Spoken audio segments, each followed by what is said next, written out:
चलो अब पहला एक सिद्धांत है, अब क्रम से हेडिंग हेडिंग बदलती जाएंगी, तुमको कहानी सुनते जाना है बस। कहानी क्या सुनना, फैक्ट ज्यादा सुनना है, कहानी सुनाने का समय है नहीं है। चलिए आपके पास एक हेडिंग आपके पास ये आती है, धन निष्कासन का आपके पास सिद्धांत, कि धन निष्कासन का सिद्धांत आपके पास किसने दिया था, ये चीज आपको बहुत अच्छे से याद रखना है। तो आप इनमें दो लोगों का नाम बोलेंगे बस।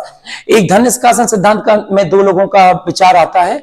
सर्वप्रथम आपके पास पूछे पहला प्रथम नंबर पे, तो आपने इनका नाम जरूर सुना होगा।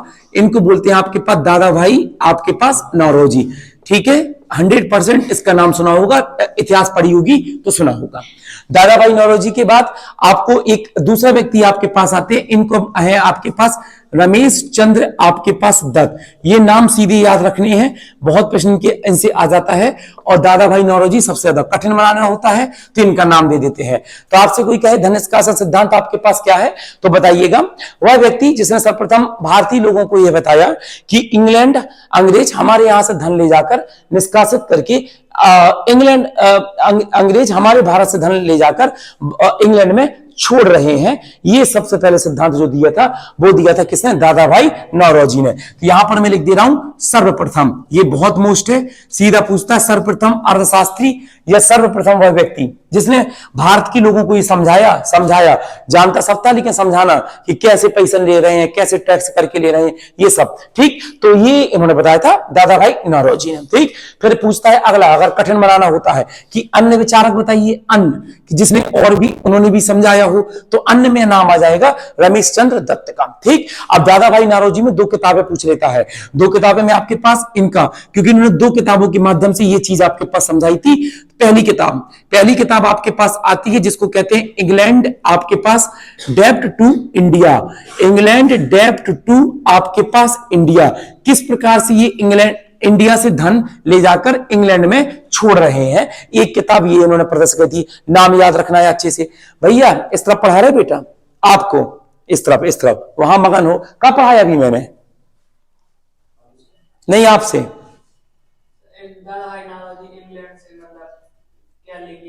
हाँ कौन सी किताब कौन सी बताई, वहां कोई परिचित वाला तो नहीं बैठा है। ठीक है, अब यहां देखो ध्यान से, आपके पास आ जाइए। इंग्लैंड डेब्ट टू इंडिया, इतना फैक्ट है, बिल्कुल पूरा ध्यान यहां रखो, 1 घंटा पूरा। ठीक, वरना 5 मिनट पूरी एक हेडिंग खत्म, दूसरी हेडिंग चालू हो जाएगी। ठीक, इंग्लैंड डेब्ट टू इंडिया, इन्होंने एक किताब लिखी और दूसरी किताब आपके पास लिखी पॉवर्टी एंड आपके पास अनब्रिटिश रूल इन इंडिया। ठीक है, इसका नाम याद रखेंगे बस। ठीक है बेटा, इंग्लैंड डेब्ट to India, poverty and unBritish rule in India, जो किताब लिखी गई वो दादा भाई नौरोजी के द्वारा धन निष्कासन का सिद्धांत आपके पास दिया गया। बस इतना बहुत है, इसमें से तुम्हारे प्रश्न बाहर नहीं जाएगा। धन निष्कासन सिद्धांत में ये बहुत बार पूछा गया, इसे मैं डबल स्टार लगा के बहुत अच्छे से याद रखिएगा। अब अगली कहानी हमको पढ़ना है, ये कहानी 1857 की क्रांति। ठीक, चलिए अब 1857 की क्रांति में आपके पास समझिए, कल आपने देखा था ये किसके शासनकाल में हुआ था, तो आपने बताया था कि किस शासनकाल में हुआ था, तो आप बोलेंगे लॉर्ड कर्जन के शासनकाल में हुआ था। ठीक है, यहीं के बाद तो शासन अधिनियम लॉन्च होता है, कौन सा, 1858, और जहां पर कंपनी के शासन क्या कर दिया जाता है, समाप्त। बस अब पॉइंट टू पॉइंट सुनिए, केवल 1857 की क्रांति। ठीक, चलिए भैया आप देखिए, पहला पॉइंट आपके पास विथ तारीख याद रखना, 29 मार्च आपके पास 1857 विथ तारीख बोलिएगा। एक रेजिमेंट थी, रेजिमेंट का नाम था आपके पास 34वीं आपके पास रेजिमेंट। ठीक है, ये बैरकपुर था और यहां पर एक सैनिक था, सैनिक व्यक्ति का नाम था आपके पास मंगल पांडे। नाम सुना होगा, फिल्म भी बनी है मंगल पांडे के ऊपर, यही था मंगल पांडे। मंगल पांडे को ये पता नहीं सैनिक था बैरकपुर में। ठीक, एक अपना बस एक नॉर्मल सैनिक जैसे हिंदू सैनिक, लेकिन उस समय क्या था कि रेशियो बहुत ज्यादा चलता था इंडियन का। मान लीजिए अगर आपके पास 5.1 हिंदू सैनिक होते थे और एक अंग्रेज सैनिक होता था, अगर चाहते तो बड़े आराम से 5 लोग एक अंग्रेज को हरा सकते थे और आराम से देश आजाद हो जाता। लेकिन अब जो होना होता वो देखते हैं। 29 मार्च 1857 को मंगल पांडे को ये पता नहीं कहां से खबर लग गई कि जो कारतूस थे, उन कारतूसों में जो उसकी चमड़ी होती है वो सूरों के मांस से बनी होती है, गाय आय की चर्बी से बनी होती है। तो ये मंगल थे, ऊपर से पांडे थे, तो पांडे का मतलब आपके पंडित थे। तो इनको ये लगा कि हमारा धर्म भंग हो गया है इन अंग्रेजों ने, इनकी सेना में काम करके इन लोगों तो भाई हमारा धर्म भंग कर दिया। और पहले जैसे आज धर्म बहुत महत्वपूर्ण है, तो पहले तो धर्म और ज्यादा महत्वपूर्ण था। ठीक, तो ये बिल्कुल खिलाफ हो गया, खिलाफ हो गया। इसने शिकायत करी अपने ऊपर वाले अधिकारी से, अधिकारियों ने अंग्रेज अधिकारियों से, अंग्रेज अधिकारियों ने इसको मानने से मना कर दिया, मानने से मना कर दिया। उठाई पिस्तौल जो जो उसके पास थी, गोली मार दी। ठीक, तो आपके पास अगला प्रश्न आपके पास कि मंगल पांडे ने किसको गोली मार दी थी, तो आंसर बोलेंगे मेजर सार्जेंट को इसने क्या मार दी थी, गोली मार दी थी। याद रखना। अब मैंने क्या बोला, कहानी सुनाने का समय बहुत कम है, मतलब बहुत इंटरेस्टिंग कहानियां हैं ये सब। ठीक, आपके पास मेजर सार्जेंट ने आपके पास इसको गोली मार दी। अब गोली मार दी तो मैंने आपको कल भी परसों भी कहा था कि अंग्रेज का अगर एक आदमी मर जाए तो वो छोड़ते नहीं थे। यहां तो तुमने उसका सीधा सीधा एक अधिकारी मार दिया, तो बहुत बड़ी बात हो गई। वो आपका सिराजुद्दौला ने केवल कुछ लोगों को, अंग्रेज सैनिकों को उठा के वो कर दिया था बंद, और कुछ मर गए। देख रहे कितना बड़ा युद्ध करा था, प्लासी का युद्ध। यहां छोड़ेंगे, कभी नहीं छोड़ेंगे। तारीख लगी आपके पास कौन सी, 8 अप्रैल। 8 अप्रैल आपके पास 1857 में आपके पास जो भी मंगल पांडे था, इस मंगल पांडे को आपके पास क्या दे दी, फांसी दे दी। ठीक है, मार दिया भाई, मंगल पांडे को मृत्यु की सजा दे दी। कोई बात नहीं, आगे चल के आपके पास कहानी बढ़ी। अब आपके पास 10 मई आपके पास 1857 में। ठीक, अब अगला विद्रोह हुआ मेरठ में, क्योंकि अब मंगल पांडे मरा तो ये खबर थोड़ी सी ज्यादा बनकर फैली कि क्यों मारा गया एक सैनिक को, क्यों फांसी दी गई। तो बात पता चली कि वही कारण था कि इन्होंने जो गोली में जो कारतूस होते हैं उसकी चर्बी में सुअर का मांस आस करके ये बनाने का काम करते हैं। तो ये इन लोगों को भी समस्या हो गई, मेरठ की भारतीय सैनिकों को। उन्होंने कहा आज से हम भी मेरठ की सैनिक में काम नहीं करेंगे किसी में। इन्होंने विद्रोह कर दिया। अब मेरठ के सैनिकों ने, आपके भारतीय सैनिकों ने आपके पास क्या कर दिया, और जब विद्रोह कर दिया तो अब इनको क्या करना था, इनको ये देखना था कि हम जाए कहां, क्योंकि भारत बहुत बड़ा था, लेकिन ये पता नहीं था कि भारत में जाए कहां। क्योंकि अगर तुमने विद्रोह किया है तो कोई विद्रोह किया तो फिर लड़ने के लिए भी तो कोई व्यक्ति चाहिए। तो उस समय मुगल वंश के अंतिम राजा, ध्यान समझिए, नाम के राजा थे बस, मुगल वंश के अंतिम राजा बहादुर शाह जफर, जो मैं आपको प्लासी युद्ध में बताया गया था। प्लासी युद्ध में एक्चुअली में सिराजुद्दौला था, मैंने आपको कल सही भी कराया था। वो बहादुर शाह जफर यहां है। ठीक, नाम एरर हो गया था हमारे दिमाग में। तो इनको लगा कि दिल्ली चलो, और दिल्ली में मुगल वंश का जो अंतिम राजा, हम अंतिम ही थे, क्योंकि देखो 1707 में औरंगजेब समाप्त हो गए थे। 1857 आते आते मुगल वंश के कोई राजा ही वाजा नहीं बचे थे। बक्सर युद्ध के आपके पास शाह आलम सब हार वार चुके थे, तो नाम के राजा थे तो मुगल के, लेकिन बिल्कुल अंतिम राजा थे, बस नाम के, नाम है मुगल कि हमारे दादा परदादा रहे बाबर अकबर, बाकी तो इनका कोई काम आम नहीं था। तो इन राजा दिल्ली में थे।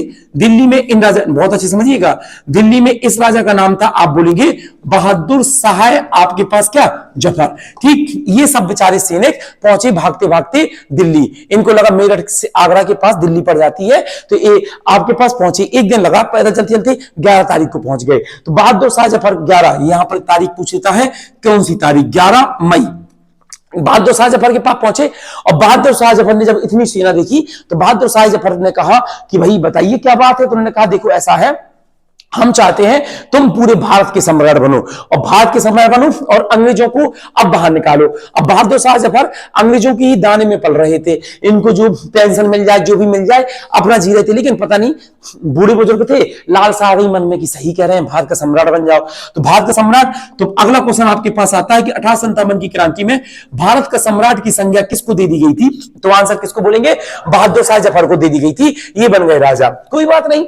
अब अंग्रेज अधिकारी को पता चला, अंग्रेज अधिकारी, तो उस समय अंग्रेज अधिकारी का अंत गवर्नर जनरल आपके पास कौन था, तो बोलिएगा भारत का उस समय गवर्नर जनरल। कल की क्लास अगर आपने अच्छे से ली है तो आप तुरंत बता देंगे, भारत का गवर्नर जनरल जो अंतिम बना था उसका नाम था आपके पास क्या, लॉर्ड आपके पास क्या, कैनिंग, यही था। और यही अंतिम गवर्नर जनरल रहेंगे, और यही क्या रहेंगे, प्रथम वायसराय रहेंगे। क्योंकि 1857 की क्रांति इतनी बड़ी हो जाएगी कि पूरा देश में मुद्दा बन जाएगा। फिर जैसे तैसे करके ये लोग दबाएंगे, लेकिन ये खबर इंग्लैंड तक पहुंच जाएगी। जब इंग्लैंड तक पहुंच जाएगी तो लॉर्ड कैनिंग को ये कह देते हैं, आज से गवर्नर जनरल का पद समाप्त, आज से तुम भारत के स्थान गवर्नर जनरल के स्थान पे किस रूप में काम करोगे, वायसराय। ठीक, तो इसको मैं चाहे वायसराय बोलूं चाहे गवर्नर जनरल, एक ही है, लेकिन अभी तो गवर्नर जनरल है तो आपको गवर्नर जनरल याद करना पड़ेगा। ठीक, तो आप बोलेंगे गवर्नर जनरल भारत का कौन था, लॉर्ड कैनिंग। 1857 की क्रांति में भारत का सम्राट बनकर कौन उभरा, बहादुर शाह जफर। ये कौन थे तो बोलिएगा, ये मुगल वंश के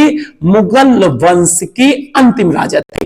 बोलेंगे बेटा जी, मुगल वंश के कौन से शासक थे, अंतिम शासक। पूरा दिमाग प्रेजेंट करके रखो, क्योंकि इतना फैक्ट है कि सब चीजों को बिल्कुल संभालना मुश्किल पड़ेगा। ठीक है, आपके पास अंतिम शासक थे। चलो भैया, अब ये बन गए आपके पास लॉर्ड कैनिंग को जैसी खबर पता चली तो लॉर्ड कैनिंग ने अपने तेज तर्रार अधिकारी को पहुंचाया। अधिकारी इनके पास बहुत टॉप लेवल के रहते थे, बहुत, मतलब अधिकारी तो बहुत होते थे, लेकिन उन अधिकारी में जो श्रेष्ठ अधिकारी उनको पहुंचाते थे गहन समस्या के लिए। जैसे आज भी भारत सरकार यही करती है, कहीं पर अगर कोई मुद्दा बहुत गर्म हो जाए तुरंत वहां का डीएम चेंज कर देगी, तुरंत, और तुरंत इंडिया का सुपर फास्ट डीएम, मतलब बी डीएम अधिकारी लाएगी जो बिल्कुल किसी से डरता ना हो, तर्रार, ईमानदार। ये सब सरकार के पास हर प्रकार के पैतरे होते हैं। जहां उनको लगा कि ये यहां पर बहुत नेता नगरी हो रही है तो गुंडा डीएम को पहुंचा देगी, बिल्कुल बिल्कुल, मतलब कि ईमानदार, बिल्कुल हिला दे बिल्कुल सबको। ठीक, वहां पहुंचा देगी। जहां इनको लगा कि अपना आदमी रखना है, सेटलमेंट करके डीएम को पहुंचा देगी, ठीक है बने रहो। ऐसे तो ऐसे वो लोग करते थे। प्लासी को दुआ रावल किलाई को पहुंचा दिया, खूबकार आदमी, ठीक है, प्लान लगा दिया। बक्सर की दुआ हेक्टर मंडो को पहुंचा दिया। ठीक, इसी प्रकार से देश आजादी हुई तो लॉर्ड माउंटबेटन को पहुंचा दिया। मीठा आदमी मतलब बहुत प्यार से बोलने वाला, सबको प्यार से समझाने वाला, देश विभाजन करा के चला गया। सोचो कितना तेज तर्रार अधिकारी आया होगा जो तुम्हारे देश में ये कह, तुमको खुद की ये कह रहा है तुम अपने घर के 2 टुकड़े कर दो और 2 टुकड़े के एक तुम कर लो, एक तुम कर लो, बड़े प्यार से, ना तुम्हारा बुरा हुआ ना वो मुस्लिम के लिए बुरा हुआ। सोचो कितना मीठा व्यक्ति होगा। हर प्रकार के अधिकारी थे। जब इतना बड़ा कोई विद्रोह हुआ ये सब, तो उन्होंने कहा भाई ये सबसे तेज तर्रार अधिकारी को निकालो और पहुंचा। तो ये विद्रोह कहां का हुआ, ये चार्ट बहुत अच्छे से याद रखना। ठीक है, पहला विद्रोह आपके पास हुआ था दिल्ली, जो तुमने अभी भी पढ़ा। दूसरा विद्रोह क्रम से आपके पास हुआ था, इसका नाम बोलिएगा लखनऊ। तीसरा विद्रोह जो आपके पास क्रम से हुआ था, इसका नाम बोलिएगा आपके पास कानपुर। कानपुर के बाद आपके पास जो विद्रोह आपके पास हुआ था, इसका नहीं, कानपुर के बाद आपके पास यहां पर आ जाइए आपके पास ग्वालियर। ग्वालियर के बाद जो विद्रोह आपके पास फैला, ये फैला महारानी झांसी की रानी, यहीं से इनका नाम है झांसी की रानी का। झांसी के बाद आपके पास ये विद्रोह फैला आपके पास बिहार के बाद ये विद्रोह आपके पास फैला इलाहाबाद, और भी स्थान में फैला था, मणिपुर में फैला था, राजस्थान में फैला था, और भी स्थान, बस तुमको इतना पढ़े रहो। ठीक है, दिल्ली लखनऊ, ये समझ लो कि पूरा भारत कवर हो गया था। कहीं सही शॉट बिट जाता ना तो देश यहीं आजाद हो जाना था 1857 में। विश्वास मानो आप, पूरा देश यहीं, जब कभी आप फुल डिटेल क्लास पढ़ेंगे तब आपको लगेगा कि वास्तव में देश यहीं आजाद हो जाता। चलिए क्या हुआ था वो भी देख लेते हैं। चलो अगला क्वेश्चन आपके पास नेक्स्ट ये आ जाता है कि दिल्ली में कौन नेतृत्व संभाल रहा था। ध्यान दीजिएगा, तो दिल्ली में आपके पास जो व्यक्ति था इसका नाम था आपके पास क्या, बहादुर शाह, आपके पास क्या, जफर। ये भैया राजा बन के आए थे। लखनऊ में कौन था, इन सबका नाम याद रखना, सबका। बेगम हजरत आपके पास महल, एक लड़की थी, लेकिन लड़की किसी से डरती नहीं थी, मुस्लिम थी, बिल्कुल लड़ गई आपके पास अंग्रेजों से। ठीक, कानपुर में आपके पास वही नाना साहब, कल आपको खूब समझा दी नाना साहब की कहानी। ठीक है, व्यक्तिगत सिद्धांत के द्वारा इनको महाराष्ट्र उठा के कहां फेंक दिया था, कानपुर, क्योंकि ये कल के दिन यहाँ घोड़ा भाग ना कर पाए। कहां घोड़ा भाग ना कर पाए, मराठा में। ठीक है, नेक्स्ट आपके पास ग्वालियर, इनका नाम आपने जरूर सुना होगा, रामचंद्र पांडुरंग। इनका नाम रामचंद्र पांडुरंग सुना हो चाहे ना सुना हो, इनका दूसरा नाम जरूर सुना होगा, तात्या टोपे। तात्या टोपे नाम सुना, यही है। ठीक है, आपके पास झांसी की तब क्या बात करें, आप बोलेंगे महारानी लक्ष्मीबाई, यहां से तो समारे थी। बिहार आपके पास याद रखेंगे बाबा आपके पास कुंवर सिंह, इनका नाम याद रखना है। इलाहाबाद में आपके पास एक मुस्लिम भाई संभाल रहे थे, इनका नाम आपके पास लियाकत, आपके पास लियाकत अली। इनके नाम बिल्कुल मौखिक याद करके घोर के पी जाओ, समझ लो। आपके पास बहादुर शाह जफर, बेगम हजरत महल, नाना साहब, रामचंद्र पांडुरंग, लक्ष्मीबाई, बिहार से बाबा कुंवर सिंह, इलाहाबाद से लियाकत अली, ये मामला आपके पास संभाल रहे थे। अब मामला तो ये संभाल रहे थे, इंडियन थे। ठीक, फिर पर इनके सामने बहुत तेज तर्रार अधिकारी उतारे गए। ये दिल्ली का पूछता है, दिल्ली का अधिकारी किसको उतारा गया, तो यहां पर अधिकारी पहुंचाए गए निकोलसन प्लस आपके पास हडसन। ये बोलिएगा आपके पास ये अधिकारी आपके पास थे। बेगम हजरत और आपके पास कानपुर में, लखनऊ कानपुर में किसने मामला संभाला, यहां पर तेज तर्रार अधिकारी इसका नाम था आपके पास कैंपबेल। इनका नाम बहुत अच्छे से याद रखिएगा। नेक्स्ट आपके पास झांसी का और याद रखना बस। आपके पास यहां पर आपके पास थे जनरल आपके पास हुरूज, इनका नाम भूलिएगा मत। जनरल आपके पास हुरूज, इन्होंने मामला आपके पास संभाला। ठीक, चलिए देखो अब एक एक का मामला देख लो, फिर फेल क्यों हुआ वो भी बता देता हूं। चलिए सर्वप्रथम आपके पास कब हुआ? दिल्ली। कब हुआ था? 11 मई। क्या बोलेंगे? 11 मई। और विद्रोह कहां से प्रारंभ हुआ था? मेरठ से। सर्वप्रथम इसकी चिंगारी कहां से लगी थी? 29 मार्च से। और इसमें थोड़ा डाउट है मुझे, 8 अप्रैल या 18 अप्रैल है, किसी 8 है, ठीक, वेरी गुड, ठीक। 8 अप्रैल मंगल पांडे को क्या दे दी गई? फांसी। चलिए शुरू करिए अब, जल्दी जल्दी देखो। आपके पास बेगम हजरत, दिल्ली में क्या हुआ? आपके पास बहादुर शाह जफर बन गए राजा। अब बहादुर शाह जफर बन गए राजा, अब कुछ नहीं, जीतना बीतना इनको था नहीं, बस इनको चढ़ा दिया गया था कि तुम राजा बन जाओ। तो उसको अपना सपना पूरा हो गया कि हमको लगता फिर से बाबर जैसा शासन काल आ गया, पूरे भारत का हम ही राजा कहलाएंगे। ठीक, आपके पास जैसे ही लॉर्ड कैनिंग को पता, लॉर्ड कैनिंग ने अपनी सबसे टॉप लेवल की अधिकारी उतार दी दिल्ली, निकोलसन और आपके पास हडसन, बहुत खूबकार व्यक्ति। ठीक, ये पहुंचे सीधे आपके पास बहादुर शाह जफर की किला में। बहादुर शाह जफर वहां से फरार हो गया। बहादुर शाह जफर तो नहीं मिले, इनके लड़कों को ढूंढ लिया गया। लड़कों को, 2 लड़के थे, 2 लड़कों को पकड़ के लाया गया लाल किला, लाल किला, दिल्ली के लाल किला। ठीक, और लाल किला में उठाकर सीधे गोली मार दी, सीधे गोली मार दी 2 लड़कों के साथ। लो, अंग्रेज इतनी सी समझ लो वो गुंजाइश माफ नहीं करते थे, इतनी सी गुस्ताखी, अगर कोई व्यक्ति ने थोड़ी सी गलती करी तुरंत सजा है, चाहे वो राजा हो चाहे वो एक आम सैनिक हो, मरोगे तुरंत। क्यों? क्योंकि कल के दिन इंडिया में कोई आंख न उठा पाए, इतना डराना चाहते थे, इतना डरा के रखते थे इंडिया के लोगों को। और अगर आम जनता कुछ करते तो आम जनता को तो ये हाल करते थे कि उसकी बॉडी को मारने के बाद, लटकाने के बाद पेड़ में लटका देते थे चौराहे पे, और चौराहे पे कहते थे अगले 7 दिन तक इसकी बॉडी को ना तो कोई छुएगा ना कोई उतारेगा। क्यों? क्योंकि या तो व्यक्ति चौराहे से निकलना बंद कर देगा और निकलेगा तो उसकी बॉडी लटका हुई दिखेगी, तो उसकी रूह कब जाएगी, वो कहेगा मुझे ना अंग्रेजों के खिलाफ जाना है। इतना डराते थे। अब सोचो, बहादुर शाह जफर के राजा, मुगल वंश के अंतिम शासक, दिल्ली के सम्राट, उसके दोनों बेटों को गोली मार दी और अनाउंस करवा दिया कि इनकी दोनों बेटों की बॉडी को कोई उठा नहीं ले जाएगा जब तक खुद बहादुर शाह जफर नहीं आएगा। कहां छुपा हुआ है? अब दोनों बेटे मर गए तो बहादुर शाह जफर को तो आ नहीं था। बहादुर शाह जफर आपके पास आया, बहादुर शाह जफर से कहा क्या बताइए क्या करें, तुमको भी मार दें बेटों के साथ या क्या? तो उन्होंने कहा कि महाराज गलती हो गई। गलती नहीं, उन्होंने कहा अब एक काम करो, अभी तक तो तुमको दिल्ली के राजा बना के बैठे थे, नाम के थे लेकिन राजा तो थे, खाना पीना मिलता था बढ़िया से, पेंशन मिलती थी, थोड़ा बहुत सम्मान मिल जाता था, अब निकल लो, भारत छोड़ के सीधे निकल लो। ठीक, और दिख न जाना, और इनको सीधे आपके पास भेज दिया। कहां? रंगून, म्यांमार ट्रांसफर कर दिया। अब आइए लखनऊ, बेगम हजरत महल, यहां पर अबकारी पहुंचे थे कैंपबेल, ये तुम्हारा लखनऊ कानपुर बगल वाला एरिया। बेगम हजरत कैंपबेल, इसकी खूब युद्ध किया, खूब लड़ाई लड़ी ये लड़की, लेकिन क्या करें, हारना तो तय था, हार गई और इनको शिफ्ट कर दिया नेपाल। नाना साहब की तो बहुत ज्यादा उम्र हो चुकी थी, तो नाना साहब खुद नहीं लड़ रहे थे। नाना साहब जिसकी दम पर बोल रहे थे उनका नाम था क्या? रामचंद्र पांडुरंग, ताकत पे इनकी हेल्प कर रहे थे। तो अब अंग्रेज ये समझ गए कि ये जितना भी नाना साहब ये बोल रहे हैं ये रामचंद्र तात्या टोपी की मदद से भेज रहे हैं। और ग्वालियर में इनका मित्र था, ग्वालियर में इनका मित्र था अंग्रेज का, जिनका नाम था आपके पास सिंधिया, जो आज तुम सिंधिया सुनते हो ना, सिंधिया परिवार, सिंधिया परिवार, सिंधिया परिवार, ये वही परिवार है जो पहले कांग्रेस के साथ रहा। लोग कहते तुम तो गद्दारी देश के साथ किए थे। ठीक, अब आपके पास सिंधिया ने मदद करी अंग्रेजों की, इनको उठाकर भैया वहां पर मृत्यु करा दी। अगला क्वेश्चन आता है तात्या टोपी को कहां पर मार दिया गया? तो आंसर बोलेंगे क्या? ग्वालियर। नेक्स्ट आइए महारानी लक्ष्मीबाई, झांसी की रानी।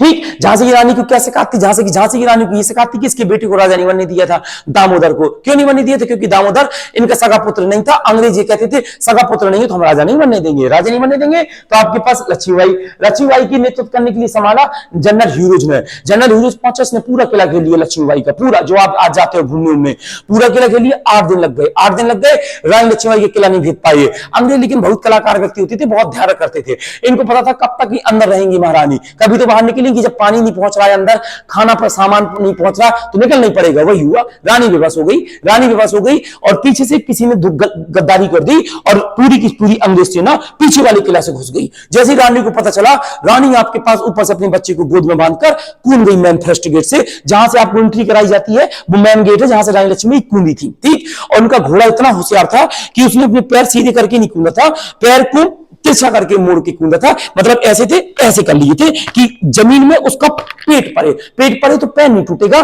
पेट थोड़ा मोड़ा दिक्कत हो सकता है। पेट कहते हैं इसका पूरा अंदर से फट गया था घोड़े का, ठीक। फिर भी घोड़े में इतनी दम थी, फटने का मतलब हिल गई थी पूरी आंख पे, जब इतना ऊपर से कूदेगा एक लेडीज को लेकर प्लस उसका बच्चा। फिर भी 100 किलोमीटर दौड़ते दौड़ते झांसी से रास्ता जाती है कालपी तक पहुंचा, ठीक। आपके पास ये उरई के बाद थोड़ा सा आगे कालपी पहुंचा। कालपी के राजा ने मना कर दिया, आपके पास मना क्या कर दी, मतलब हेल्प करी, लेकिन कालपी के राजा ने कहा महाराज यहां ना रहो, देवी महारानी तुम यहां से चल जाओ वरना अंग्रेज हमारे पास आ जाएंगे। और जनरल हॉरोज को जैसे पता चला, जनरल हॉरोज ने पूरी सेना निकाल दी आपके पास कालपी की तरफ। महारानी बेचारी वहां से भागते भागते फिर पहुंची झांसी से फिर आगे गई ग्वालियर 100 किलोमीटर दूर। घोड़ा ही लेके गया बेचारा उसका, ठीक। घोड़ा पहुंची, इतनी पावरफुल लेडीज थी महारानी लक्ष्मीबाई कि सीधे ग्वालियर की सिंधिया की किला में घुस के चली गई अंदर, ठीक। अंदर चली गई, सिंधिया ने मदद करनी नहीं थी, सिंधिया तो पहले गद्दार आदमी था, सिंधिया मिला बैठा था अंग्रेजों से। इन्होंने कहा महारानी हम कुछ नहीं कर सकते। महारानी ने एक अनाउंसमेंट किया, जितनी भी ग्वालियर की सिंधिया की सेना थी सब समझ लो ग्वालियर की सिंधिया की सेना रानी की हेल्प करने लगी, हमें महारानी आपके साथ, क्योंकि सेना भारतीय थी और ये विद्रोह भी भारतीय लोगों का था, भारतीय सैनिकों का। क्योंकि यहां से सब उठा था कि कारतूस ही सब चीजें, चर्बी अरबी वाला। सेना खूब लड़ी मर्दानी, वो तो झांसी वाली रानी थी, लेकिन कब तक लड़ती, जब तक किसी की हेल्प नहीं मिलनी थी, ठीक। एक समय आया, मारी गई, ग्वालियर में ही इनको दफन किया गया। तो अगला प्रश्न आपके पास आता है ये नेक्स्ट, झांसी का नाम इतना क्यों है? झांसी का नाम ये है कि जब ये 1857 की क्रांति का विद्रोह समाप्त हुआ ना बेटा, तो जनरल हॉरोज ने एक कमेंट किया था, वो कमेंट आज तक जिंदाबाद है, ठीक। कमेंट उसने ये कहा था कि इस पूरी 1857 की क्रांति में एक ही मर्द थी, वो मर्द थी रानी लक्ष्मीबाई, जो वास्तव में लड़ी थी। बाकी सब तो भागे थे, ये रंगून चले गए, कोई नेपाल चला गया, ये लड़ी थी, ये हार ही नहीं मानी थी, और लड़ते लड़ते भागी नहीं थी, वही मरी थी, लेकिन लड़ी थी। ये इसने कहा था मर्द, इसने रानी लक्ष्मीबाई को मर्द कहा था 1857 की क्रांति का, तब इनका नाम जिंदा है, ठीक। गुड। आगे आइए आपके पास बिहार, बाबा कुंवर सिंह, भाई इनका भी मानना पड़ेगा। 80 वर्ष का आपके पास व्यक्ति, ठीक, ये युद्ध लड़ रहा था, युद्ध लड़ते लड़ते इसके एक हाथ में गोली लगी। अब उस समय पे इतनी चिकित्सा पद्धति थी नहीं, तो इसने क्या किया, युद्ध लड़ते लड़ते अपनी उसी तलवार से, दूसरी तलवार से अपना हाथ काट लिया। हाँ, क्योंकि जहर गोली लग गई थी, अब जहर फैल सकता था पूरे शरीर में, ठीक। तो हाथ काट लिया, बांध दिया, तब भी एक हाथ से लड़ता रहा, लड़ते लड़ते मर गया। बाबा बिहार आपके पास कुंवर सिंह। नेक्स्ट आपके पास इसी प्रकार के एक मुस्लिम भाई थे, लियाकत अली, इन्होंने भी बहुत अच्छा प्रदर्शन किया, ये सब इन्होंने प्रदर्शन किया। फिर लेकिन युद्ध क्यों फेल हो गया, इतना बड़ा विद्रोह क्यों फेल हो गया? एकता नहीं थी पूरे भारत में, एकता नहीं थी। सुन लो अब क्या कहानी थी। दिल्ली वाले को लखनऊ से मतलब नहीं था, लखनऊ वाले को कानपुर से मतलब नहीं था, ग्वालियर वाले को टटेरू से मतलब नहीं था, झांसी पहुंची ग्वालियर को कोई झांसी से मतलब नहीं था। मतलब सीधी बात है, सबको अपना अपना राज बचाना था, सबको ये लग रहा था हमारी दिल्ली बची रहे, अगल बगल का आगरा मेरठ लुटना हो तो लुट जाए। कानपुर वाले को लगता था हमारा कानपुर बचा रहे, कहा करना लखनऊ लुटना हो लुट जाए। काश ये सब लोग एक साथ लड़ लेते, एक साथ करके युद्ध लड़ लेते, तो पूरा देश वहीं पर विजयी हो जाता। और दूसरी सबसे बड़ी कमी थी कि किसी भी इंडियन ने मदद नहीं करी। इंडिया का मतलब ना किसी किसान ने मदद करी, ना किसी सैनिक ने मदद, ना किसी विद्यार्थियों ने मदद करी, ना किसी महिला वर्ग ने मदद करी। सब लोग ये समझते थे राजा की लड़ाई है, राजा समझे जनता की कोई लड़ाई नहीं है, भारत का जो होना होगा होगा। और अंग्रेजों को इसी का फायदा मिला और पूरी की पूरी 1857 की क्रांति को क्या कर दिया, दफा दिया और बंद करा दिया। लेकिन अब इतना बड़ा विद्रोह होगा, स्वाभाविक है, आग तो ठीक ही आग उठेगी। तुरंत गवर्नर जनरल पद को समाप्त कर दिया गया। इसके स्थान में कौन सा पद लॉन्च किया गया, वायसराय। तो भारत के प्रथम वायसराय भी बनकर कौन निकले, आपके पास क्या नहीं। इन्हीं को क्यों बनाया गया था, क्योंकि इनको इसलिए बनाया गया था क्योंकि इन्होंने पूरा इतने बड़े आंदोलन को बहुत सफलतापूर्वक क्या कर लिया था, दबा लिया था, ठीक है, इसलिए बनाया गया था। ओके बेटा जी, इतना आप याद रखेंगे बहुत अच्छे से। चलो बढ़िया। नेक्स्ट आपके पास आगे की कहानी समझिए। अब अगली हेडिंग आपके पास समाज सुधारक, इनके नाम समझिए। अभी अगली हेडिंग है 1857 की क्रांति को भूल जाओ, आपके पास समाज सुधारक। यहां पर आप दो नाम याद रखेंगे, दो लोगों के, तीन लोगों के। एक आपके पास राजा राम मोहन राय, जिनका नाम सुना है, स्वामी दयानंद सरस्वती और स्वामी विवेकानंद, इनके नाम बिल्कुल मत भूलिएगा, ठीक है। चलिए भैया, आपके पास राजा राम, आपके पास मोहन राय, दूसरा नाम है आपके पास स्वामी दयानंद, आपके पास सरस्वती, तीसरा नाम है आपके पास, इनका नाम तो बहुत भली बात ही आप लोग जानते हो, युवा दिवस मनाया जाता है, स्वामी विवेकानंद आपके पास, ठीक है। ये थे आपके पास। ओके, चलिए क्या याद रखना है, दो तीन पॉइंट याद रखना है, इनको भी याद रखेंगे। राजा राम मोहन राय, इसको मैं अच्छे से लिख दूं, आपके पास राजा, आपके पास राम मोहन राय, ठीक है, चलिए पहला क्वेश्चन आपको याद रखना है कि ब्रह्म समाज की स्थापना किसने करी थी, बस सीधे पॉइंट टू पॉइंट, केवल पॉइंट टू पॉइंट। तो आप बोलेंगे जो ब्रह्म समाज की आपके पास स्थापना करी थी वो इन्होंने करी थी। अच्छा, ब्रह्म समाज की स्थापना इन्होंने करी थी, ईयर बताइए, ईयर पूछ लेगा आपके पास कौन सा, 1828। अगला क्वेश्चन आपके पास आता है, राजा राम मोहन राय को राजा की उपाधि किसने दी थी, ठीक, राजा राम मोहन राय को जो आपके पास राजा की उपाधि आपके पास दी थी, ये दी थी आपके पास अकबर द्वितीय ने। अकबर आपके पास किसने, द्वितीय ने, क्या बोलोगे, अकबर द्वितीय है, ठीक है। अब मैंने क्या बोला था एक दिन आपको कि जिन राजाओं के नाम नहीं मिलती थी तो इतिहासकार क्या करते हैं, उसी वंश के जो प्रमुख राजा थे उनके नाम से प्रथम द्वितीय तृतीय लगा देते हैं। तो आप ही बताइए, मुगल वंश में अगर सबसे महान राजा किसको माना गया, अकबर को। तो अगर किन्हीं की राजा बाबर के बाद, ये औरंगजेब के बाद अगर कोई राजा रहे और उनका नाम नहीं मिला तो उसको अकबर प्रथम, अकबर द्वितीय, अकबर तृतीय कहा जाता है, ऐसे कह देते हैं बेटा, ठीक। तो आपके ऊपर राजा अकबर ने उपाधि, याद रखिए, राजा नाम की उपाधि आपके पास किस अकबर ने दी थी। नेक्स्ट आपके पास कहानी बहुत बड़ी है, कहानी सुनाने का समय है नहीं है, वरना राजा राम मोहन राय बेचारे 10 साल में अपना घर छोड़ छाड़ के चले गए थे। फिर आए 12-15 साल जब पिता की मृत्यु हो गई, इनके दिमाग में ये अंग्रेजों के इतिहास को भी पसंद करते थे और भारत के इतिहास को भी पसंद करते थे। ये चाहते थे ऐसा कुछ हमारा देश बने जो अंग्रेजों की अच्छी अच्छाइयां हैं, अंग्रेजी की अच्छाई भाई साहब शिक्षा हो गई, ये चाहते थे शिक्षा हो गई, न्यायालय हो गई, अधिकारी वर्ग हो गए, ये हमारे देश में रहे और हमारी जो अच्छाइयां हैं भारत की परंपरा, संस्कृति, धर्म, ये भी हमारे देश में रहे, ऐसा कुछ करके, ठीक है। अब उसकी समय नहीं है, बस आप पॉइंट टू पॉइंट जानो। अगला क्वेश्चन आपके पास नेक्स्ट आ जाता है, युगदूत किसे कहा गया, युगदूत भी इन्हीं को कहा गया। इनकी उपाधियां बहुत दी गई थी, उपाधियां बहुत अच्छे से याद रखेंगे। लेकिन अगला प्रश्न आता है कि ये किसने कहा था, तो आप बोलेंगे ये कहा था सुभाष चंद्र आपके पास बोस ने। क्या बोला था, युगदूत। राजा राम की उपाधि किसने दी थी, अकबर द्वितीय ने। किसको दी थी, राजा राम मोहन राय को। अगला क्वेश्चन आपके पास नेक्स्ट, अगला, और राजा राम मोहन राय को क्या कहा जाता है, ध्यान रखिए। अगर तुमसे कहे आधुनिक भारत का पिता, बेटा जी आधुनिक भारत का आपके पास पिता, इन्हीं को कहा जाता है। अगला और क्या कहा जाता है, नव जागरण का तारा, नव जागरण का तारा इन्हीं को कहा जाता है। नव जागरण का आपके पास तारा इन्हीं को कहा जाता है। और बताइए और क्या आपके पास कहा जाता है, और कहा जाता है आंग्ल और अतीत और भविष्य का मेल रखने वाले, अतीत और भविष्य, अतीत प्लस भविष्य को जोड़ने वाले आपके पास इनको कहा जाता है। फिर से एक बार मैं रिपीट करा दूं, परेशान मत हो। राजा राम मोहन राय 1828 ब्रह्म समाज की स्थापना करी। अच्छा, और बताइए राजा की उपाधि अकबर द्वितीय ने दी। ओके, युगदूत की उपाधि किसने दी थी, सुभाष चंद्र बोस ने, बिल्कुल मत भूलिएगा। और क्या कहा गया फिर बता देना, नव जागरण का तारा, नव अजागरण का अग्रदूत आपके पास। नेक्स्ट आपके पास आधुनिक भारत का पिता, अतीत और भविष्य के मिलाने का मध्य सेतु का काम आपके पास किस व्यक्ति ने किया, राजा राम मोहन राय ने किया। आगे बढ़िए, आपके पास स्वामी दयानंद सरस्वती, स्वामी दयानंद सरस्वती इनका तो आप अच्छे से जानते हैं। स्वामी दयानंद सरस्वती बोलेंगे इन्होंने किसकी स्थापना करी थी, आर्य समाज की स्थापना करी थी। ईयर पूछे था कब करी थी, तो आंसर बोलेंगे ये इन्होंने करी थी 1875 में आपके पास करी थी। ओके, याद रखेंगे इतना। नेक्स्ट आपके पास स्वामी दयानंद सरस्वती का ओरिजिनल नाम कभी पुराना नाम पूछ लेता है, पुराना नाम तो इनका जो नाम था, इनका नाम था आपके पास क्या, मूल आपके पास शंकर। नेक्स्ट आपके पास स्वामी दयानंद के नारे बताओ जो इन्होंने बहुत कठिन प्रसिद्ध किए होंगे, तो बोलेंगे आपके पास इन्होंने एक नारा बहुत प्रसिद्ध दिया था, वेदों की ओर लौट चलो, वेदों की ओर लौट चलो। ये नारा किनका था, स्वामी दयानंद सरस्वती था। और एक लाइन उन्होंने और बोली थी, भारत भारतीयों के लिए, भारत हमारा भारतीयों के लिए।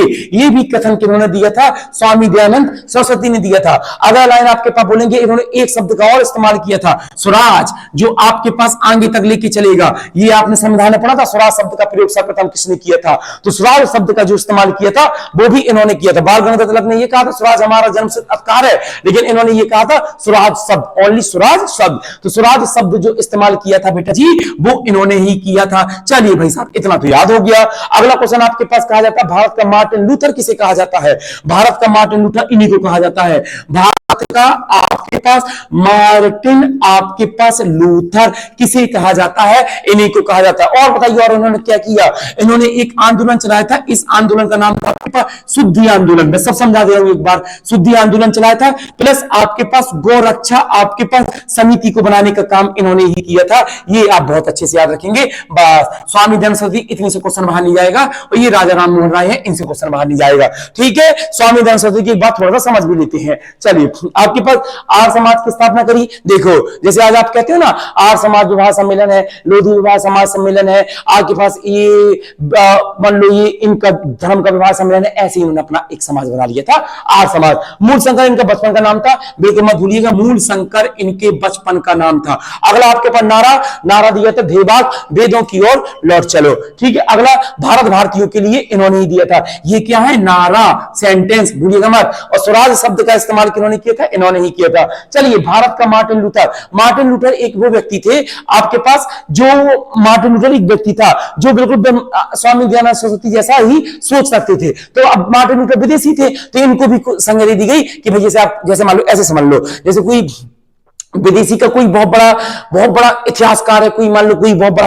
अच्छा नेता है, तो तुम उसको ये कहने लगो। या फिर मान लो आप अपने दोस्त को कहते हो तुम तो बिल्कुल शाहरुख खान जैसे लगते हो, तो बस वही, शाहरुख खान नहीं है वो, लेकिन शाहरुख खान जैसा लगता है, तो तुम उसको संज्ञा दे दी। बस वही कहानी है कि आपके भारत के उसको मार्टिन लूथर कहा गया। नेक्स्ट आइए शुद्धि आंदोलन। शुद्धि आंदोलन अब क्या है ये समझ लो। शुद्धि आंदोलन क्या है, इनका ये कहने का मतलब था कि कुछ हमारे हिंदू भाई जो ईसाई बन गए हैं इन अंग्रेजों के चक्कर में, उन हिंदू भाइयों से मेरा कहना का मतलब है कि जितने भी ईसाई हैं, जो ईसाई बन गए थे हिंदू, वो वापस अपने धर्म में आ जाओ, हम तुम्हें शुद्ध कर देंगे। शुद्ध करने का मतलब हम तुम्हें मंत्र कुछ कारण करके तुम वापस हिंदू धर्म अपना लो। इसको कहते हैं शुद्धि आंदोलन। इसलिए उन्होंने नारा दिया था, वेदों की ओर लौट चलो। मतलब उन लोगों को कह रहे थे कि वापस चलो वेदों की तरफ। वेदों का मतलब वैदिक सभ्यता, ऋग्वेद, यजुर्वेद, सामवेद, अर्थवेद। हमें वही वाली सभ्यता अपनानी है, वैदिक सभ्यता, यज्ञ वाली, अश्वमेध यज्ञ, सामवेद, ये सब जो तुमको अभी पढ़कर आए हो प्राचीन इतिहास में, वहीं चलो वापस। हमको इनका चक्कर में नहीं पड़ना, अंग्रेजों के चक्कर में। लेकिन राजा राम मोहन राय के लग रही थी। राजा राम मोहन राय कह रहा था अपन को पीछे नहीं जाना,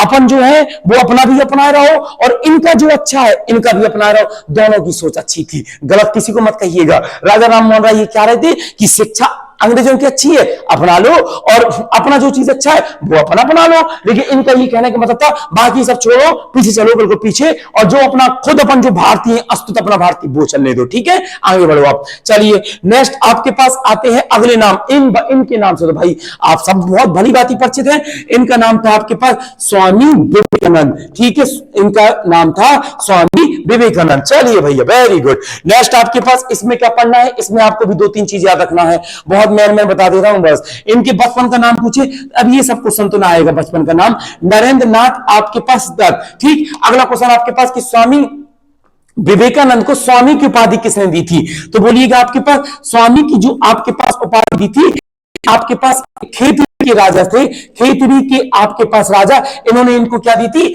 उपाधि दी थी स्वामी विवेकानंद की। ठीक है, पहले इनको नरेंद्र नारायण के नाम से जाना जाता था। ठीक, चलिए आपके पास नेक्स्ट बहुत तेजस्वी व्यक्ति, बहुत तेज व्यक्ति। आपके पास एक बार कोई किताब पढ़ ली तो with line with page number याद हो जाता था स्वामी विवेकानंद को। ये कहानी तुमको कुछ झूठी सी लगती होगी, लेकिन ये कहानी बिल्कुल सत्य है। इतने तेज व्यक्ति थे, इतने तेज व्यक्ति थे बेटा जी। चलिए आगे, अब कहानी सुनाने का समय है नहीं भाई, समझ लो कि इनका नरेंद्र भगवान शिव के बहुत बड़े भक्त थे। गुस्सा हो जाते थे छोटे में, तो क्या नाम करके जब मां से गुस्सा हो जाते थे, बहुत गुस्सा हो जाते थे स्वामी विवेकानंद, मतलब एकदम से उनकी गुस्सा बिल्कुल ऊपर पहुंच जाती थी, तो मां शंकर भगवान का पानी रख के इनके शरीर में फेंकती थी, show show show show show, तब ये शांत हो जाते थे। ठीक, ऐसा इनकी कहानी है और सच्ची कहानियां हैं। ठीक, चलिए स्वामी विवेकानंद आपके पास नेक्स्ट। अब स्वामी विवेकानंद भैया पहुंचे आपके पास शिकागो। शिकागो में आपके पास प्रथम भाषण दिया आपके पास, भाई और बहनों, मैं उस देश से आया हूं जहां पर किसी व्यक्ति का करैक्टर उसके कपड़ों के, उसके टाई से, उसकी सूट बूट से नहीं पहचाना जाता।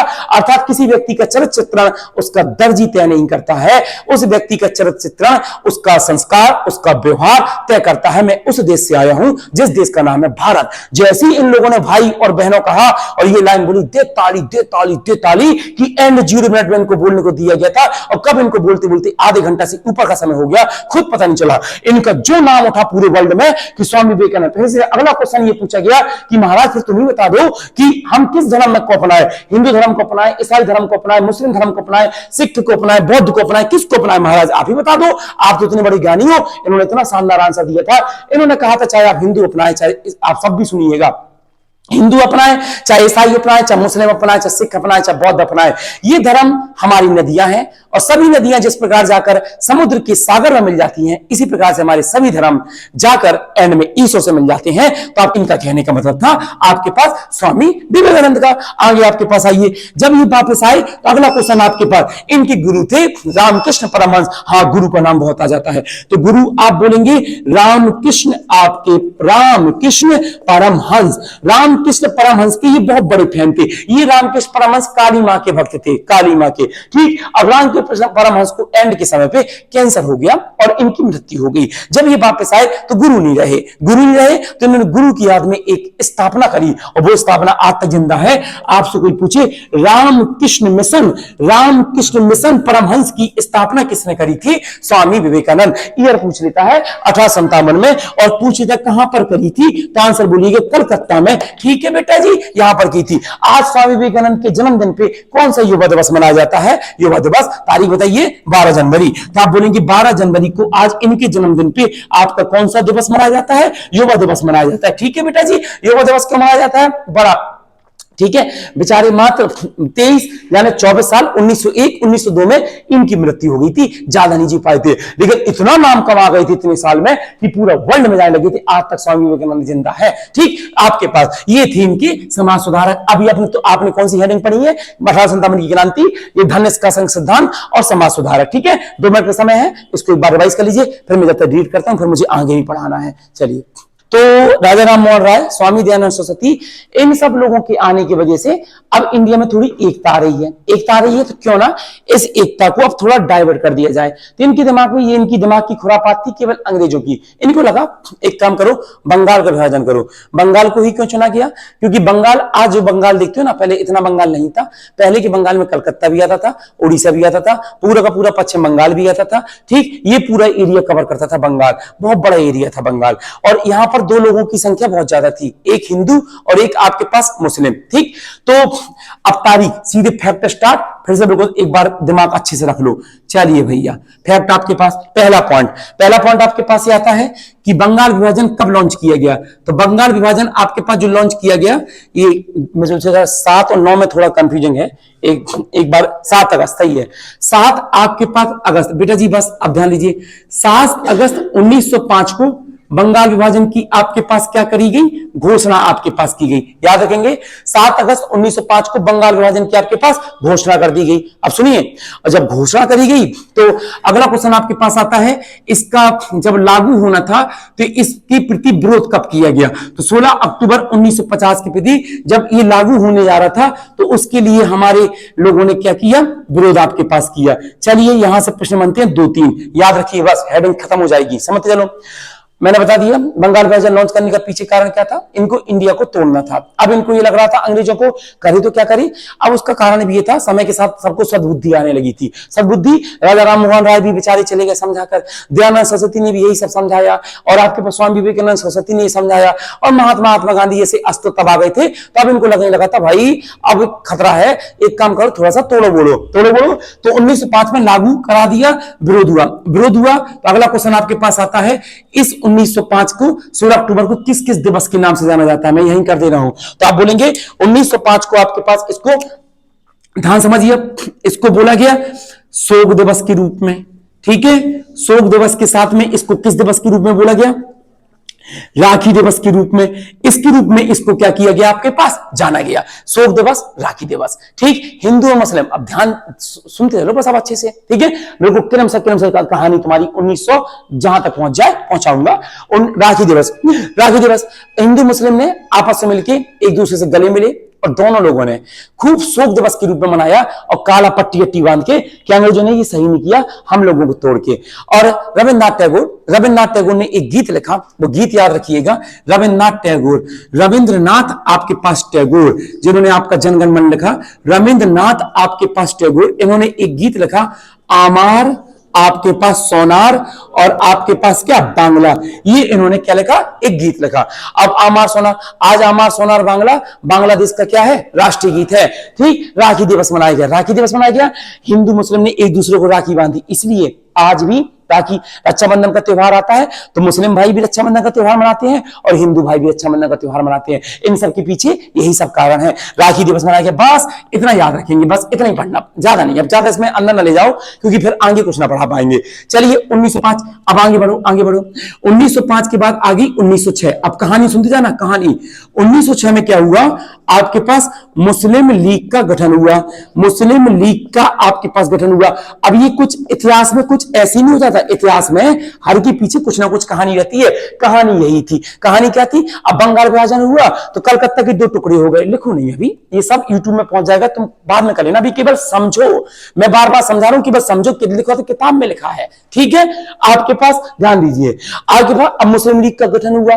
मुस्लिम लीग का अब इतिहास में कुछ ऐसी नहीं होता, आप यहां आज बैठे हो तो ऐसे ही नहीं बैठे हो, ठीक। आपका अपने घर का कुछ जो स्थिति वर्तमान में है ऐसी नहीं, उसके पीछे कहीं ना कहीं अतीत रहा है, ठीक। और जब कलकत्ता 2 भागों में बटा, बंगाल 2 भागों में बटा, तो इनका अंग्रेजों ने इतनी होशियारी दिखाई कि ऐसे 2 भागों में बांटा कि एक तरफ हिंदुओं की संख्या बहुत ज्यादा थी और उसमें 10-20% मुस्लिम थे। तो मुस्लिम को ये लगने लगा अब तो हिंदू हमको कच्चा खा जाएंगे।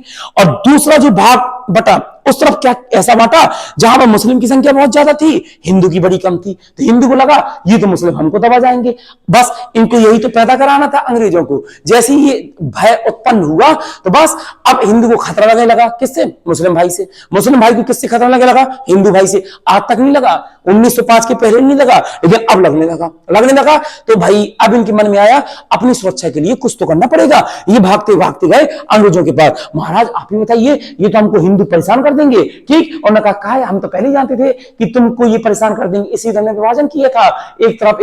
एक काम करो, तुम अपनी अलग पार्टी बना लो, बस पड़ गया जहर के दांत। आपके पास अलग पार्टी, किसका गठन हो गया, मुस्लिम लीग का गठन हो गया। पहला क्वेश्चन, अब पॉइंट याद रखोगे, ठीक है। पॉइंट आपको क्या याद रखने हैं, पॉइंट आपको ये याद रखने हैं कि कहां पर इसका बैठक हुई थी। तो आंसर क्या बोलेंगे आपके पास, बैठक कहां पर हुई थी, लखनऊ में, सीधा याद रखेंगे। अगला क्वेश्चन आपके पास, किसके कहने से ये सब किया गया, कोई मुस्लिम का नेता तो होगा आपके पास। आप बोलेंगे सली, आपके पास मुल्ला, आपके पास खां, सलीम मुल्ला खां के बुलावे पर या उसके निमंत्रण पर आने पर यह बैठक की गई थी। अगला क्वेश्चन, मुस्लिम लीग जब बनी तो इसका अध्यक्ष कौन बना, इनका नाम तो तुम सब जानते हो। आप बोले कि जब मुस्लिम लीग बनी तो इसका प्रथम अध्यक्ष जो आपके पास बना, इसका नाम था आपके पास आंगा, आपके पास खां। आप बोलेंगे ये कौन बने, अध्यक्ष बने, बस इसके अलावा तुम्हें कुछ नहीं पढ़ना मुस्लिम लीग से। आगे बढ़ो, ठीक। आगे ये अगली हेडिंग अप, ठीक। अब देखते जाओ काम आपके पास।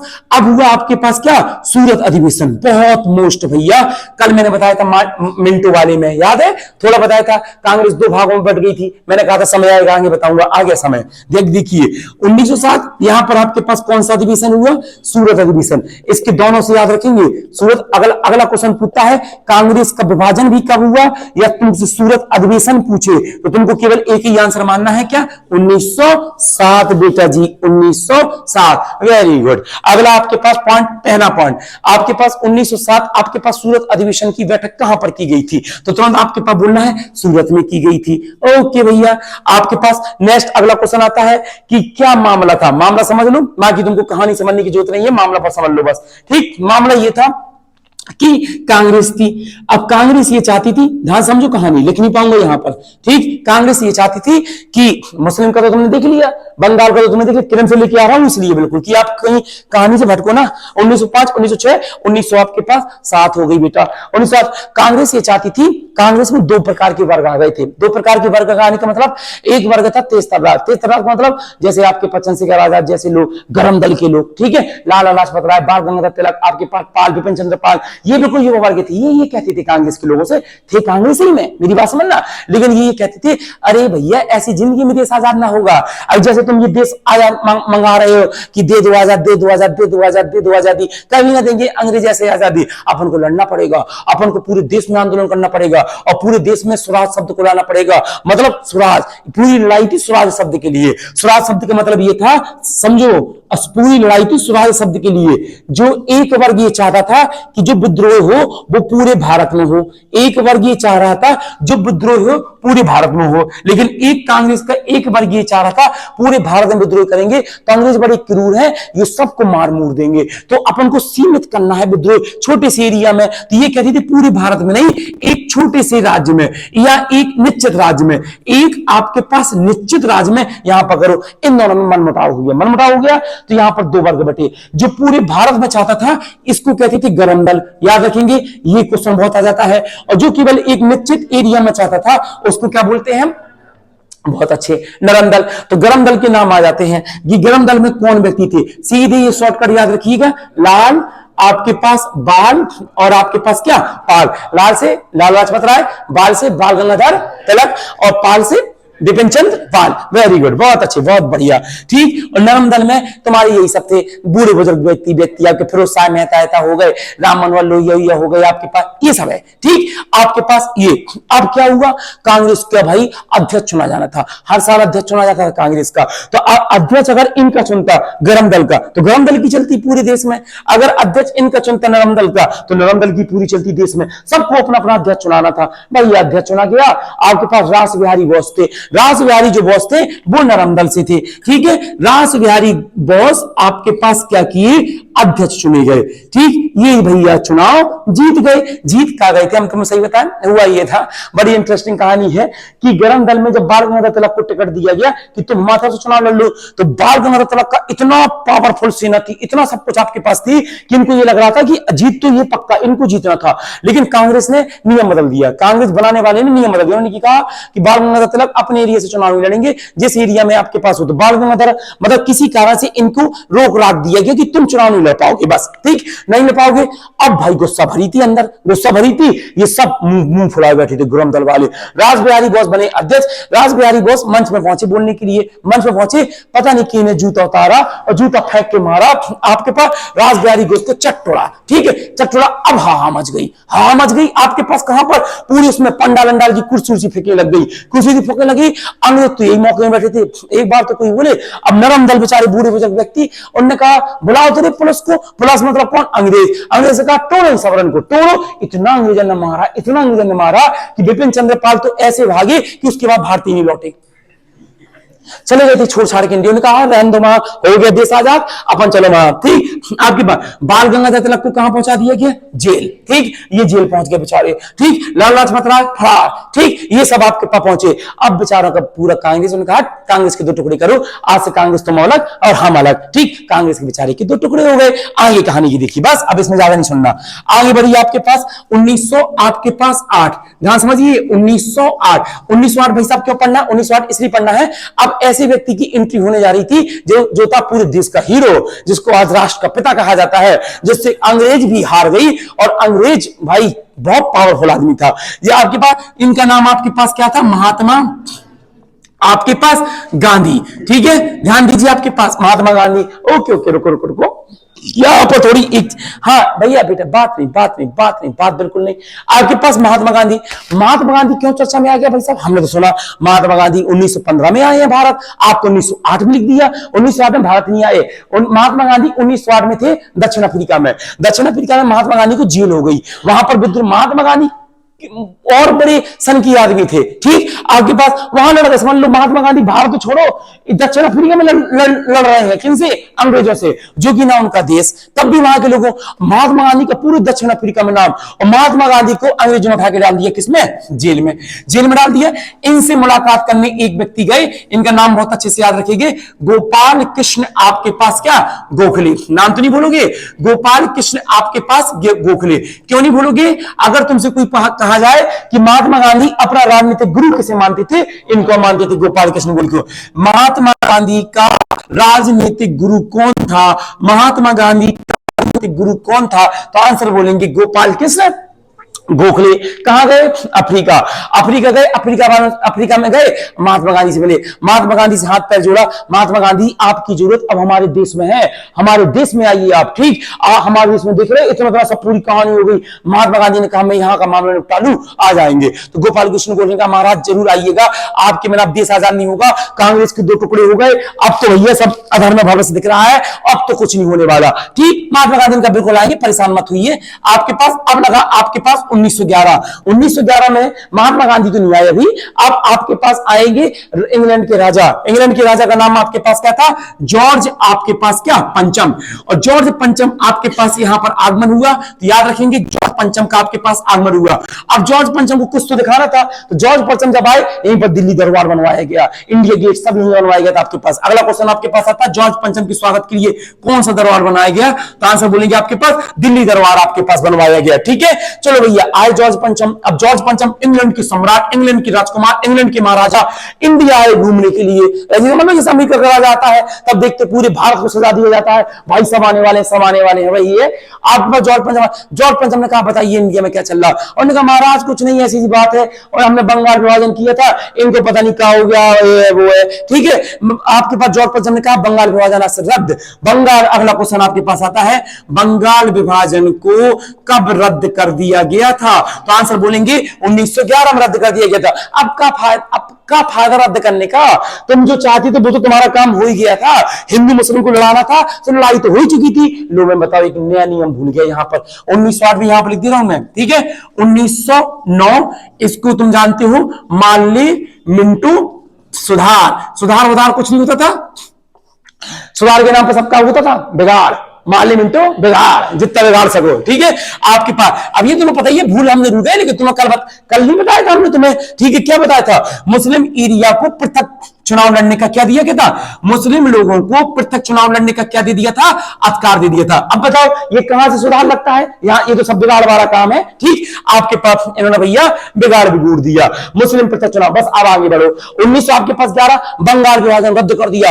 इन्होंने कहा बंगाल वालों ने बहुत गलत किया, अंग्रेज की सरकार ने ऐसा नहीं करना चाहिए था। ऊपर ऊपर की मीठी मीठी बातें, ठीक है। जो तुम्हारा काम था वो तो हो चुका था, तुमने ये करा दिया, ये करा दिया, ये करा दिया, मुस्लिम के लिए अलग पृथक निर्वाचन बना दिया। अब कांग्रेस और मुस्लिम लीग एक दूसरे को दुश्मन मानने लगी, एक दूसरे को दुश्मन मानने लगी। अब तुम अलग करो, जिनके बीच में अब दरार आ गई, तो वो दरार आई गई ना, ठीक। आपके पास एक बार लड़की पकड़ी गई झूठ बोलती हुए, तो लड़की तो लगेगा आज भी झूठ बोल रही है, वही है बस, ठीक है।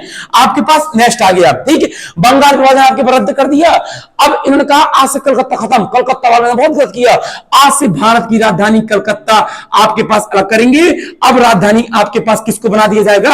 दिल्ली। तो चलिए यहां से बनी तुम्हारी दिल्ली राजधानी। आज भारत की राजधानी कौन सी है? दिल्ली। कहां से लॉन्च करी गई थी? 1911 से। आज भी तुम्हारी राजधानी कौन सी है? दिल्ली। बहुत बढ़िया। 1911 के बाद अब भाई कुछ नहीं, 1913 1914, हाँ 1913 में आप याद रखेंगे आपके पास एक काम हुआ था 1913 में, थोड़ा सा नाम नहीं किसी को याद है? एक वो गदर आंदोलन, गदर पार्टी अंदर, ईयर किसी को पता है? हाँ 1 नवंबर नहीं, ईयर साल 1913, बस के लिए वही बता। 1913 में एक नई पार्टी की स्थापना हुई। इस पार्टी का नाम, बस नाम भर याद रखना, इंडिया में नहीं हुई थी, गदर पार्टी। गदर पार्टी के जो नेतृत्व करता थे, इसका नाम था आपके पास लाला आपके पास हरदयाल। और लाला हरदयाल ने ये पार्टी बनाई थी सैन फ्रांसिस्को, यहां पर आपके पास ये पार्टी आपके पास क्या करी थी? बनाई गई थी। अब लगी आपके पास 1915। अब एक ऐसा व्यक्ति इंडिया में आ गया, अब जो आ गया तो देश आजाद करा के जाएगा। और बस सर एक मिनट, देश आजाद करा के जाएगा, इसको बोला गया आपके पास कौन सा युग? गांधी युग, ठीक है। 9 जनवरी 1915 को आज किस दिवस के रूप में जाना जाता है? प्रवासी दिवस। आज भी भारत सरकार 9 जनवरी को प्रवासी दिवस मनाती है। भारत सरकार हाथ जोड़ती है किनसे? जो दुबई में काम कर रहे, अमेरिका में काम कर रहे, ऑस्ट्रेलिया में काम कर रहे, इंग्लैंड में काम कर रहे, उनसे ये कहती है जो भारतीय लोग काम कर रहे विदेश में, भारत सरकार ये कहती है आप भी महात्मा गांधी की तरीके से विदेशों को छोड़ के अपने टैलेंट को यहां दिखाओ। हम यहां पैसा कम जरूर दे पा रहे हैं तुमको, लेकिन तुम्हारी सेवा से भारतीय लोगों का भला होगा। ये आज प्रवासी दिवस मनाया जाता है। कब? आपके पास 9 जनवरी को। अब कौन आ रहा है? गांधी। अब गांधी की तुम तुम कल फिल्म देखना, धड़ाधड़ फिल्म रिलीज होंगी उसकी। आशुर आंदोलन चेड़ा पेड़ा कि अंग्रेजों को समझ नहीं आएगा गांधी को क्या करें। और गांधी को अंग्रेज जितना अंग्रेज चापलूस थे, गांधी और बड़े चापलूस थे। गांधी कहते थे अब तेरे को जेल में डालने के, अंग्रेज कहते थे, गांधी कहते थे ले चलो जेल में, और ले चलो जेल में। और जैसे ही जेल में जान 6-6 साल की जेल होती थी गांधी को, 6-6 साल की, और गांधी आज तक 6 साल रुका ही नहीं जेल में, ठीक है। कारण का कहने लगा मेरी तबीयत खराब हो रही है। और गांधी इतना पॉपुलर हो गया था कि गांधी अंग्रेज इतना डरते थे अगर गांधी मर गया ना या गांधी को छू गया तो इंडिया 1947 में बाद में आजाद होगी, अवैध आजाद हो जाएगी पूरी की पूरी, ठीक है। कहा कि जनता गांधी को बिल्कुल हीरो मानेगी, देवता देवता, ठीक है। रिलीज होता है गांधी आता ना इंडिया, तब देखना इसकी एंट्री, कल बताएंगे तुमकी एंट्री। पूरा प्लेटफॉर्म भर के पूरा कमिश्नर लग जाएंगे गांधी के लिए। और गांधी को अगर ये कहते थे एक, गांधी कहता दूसरे में थप्पड़ मार लो, दूसरे तीसरे में मार लो, कोई दिक्कत नहीं, लेकिन देश तो आजाद करा के रहूंगा, ठीक है। आ गई, कल बनेंगे अपन, चलिए।